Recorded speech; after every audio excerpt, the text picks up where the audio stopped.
Excellency Mr. Harsh Vardhan Shringla, the Foreign Secretary of India. Mr. President, I would like to thank you for giving us this opportunity to express our views on the issues of nuclear disarmament and non-proliferation. May I also take this opportunity to felicitate you and the delegation of Ireland for a very successful presidency of the Security Council. I would like to thank Ms. Izumi Nakamitsu, High Representative for Disarmament Affairs, Mr. Robert Floyd, Executive Secretary of the CTBTO, Ms. Magdalene Wangyu Wanyaga, member of the CTBTO Youth, for their briefings.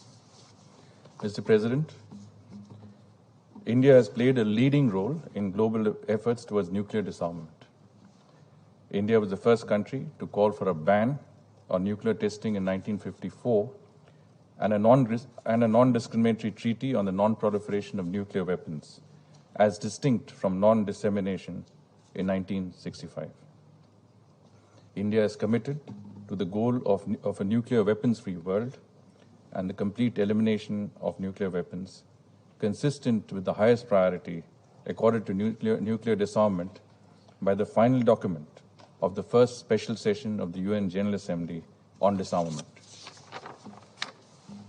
We believe that this goal can be achieved through a step-by-step process underwritten by a universal commitment and an agreed global and non-discriminatory multilateral framework as outlined in India's working paper on nuclear disarmament submitted to the United Nations General Assembly in 2006. Mr. President, as to the theme of today's discussion, India had participated in the negotiations of the draft CTBT in the Conference on Disarmament. But India could not join the treaty as the treaty did not address a number of core concerns raised by India. India maintains a voluntary, unilateral moratorium on nuclear explosive testing. Mr. President, India would continue to work in the framework of the disarmament triad, consisting of the Conference on Disarmament, the UN Disarmament Commission, and the First Committee of the UN General Assembly, to strengthen nuclear disarmament and non-proliferation architecture. As the world's sole multilateral disarmament negotiating forum, the Conference on Disarmament is well placed to advance the global disarmament agenda and negotiate legally binding instruments on items on its core agenda.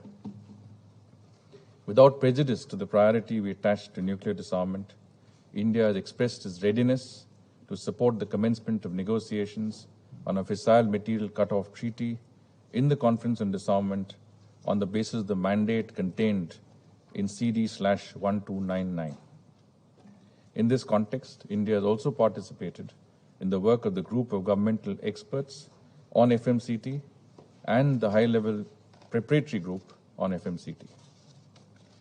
Furthermore, India has contributed to the GGE on nuclear disarmament verification through its membership of the earlier and the current group of governmental experts, which will meet later this year in Geneva. Mr. President, India has actively supported and contributed to the strengthening of the global nuclear security architecture. India participates in the Nuclear Security Summit process and has regularly participated in the International Conference on Nuclear Security organized by the IAEA. India is also a member of the Nuclear Security Contact Group. India is a key partner in the global non-proliferation efforts. One of the important steps undertaken by us in this context is the piloting of an annual UN General Assembly resolution on measures to prevent terrorists from acquiring weapons of mass destruction since 2002, which is adopted by consensus. The Security Council's Resolution 1540 is an important instrument of global non-proliferation efforts. There is a need for the international community to pay closer attention to the illicit proliferation of networks of nuclear weapons, their delivery systems, components, and relevant technologies. With the objective of strengthening the non-proliferation architecture, India has also joined various export control regimes, namely the Australia Group, Wassenaar Arrangement, Missile Technology Control Regime, and has harmonized its controls with the nuclear suppliers group lists.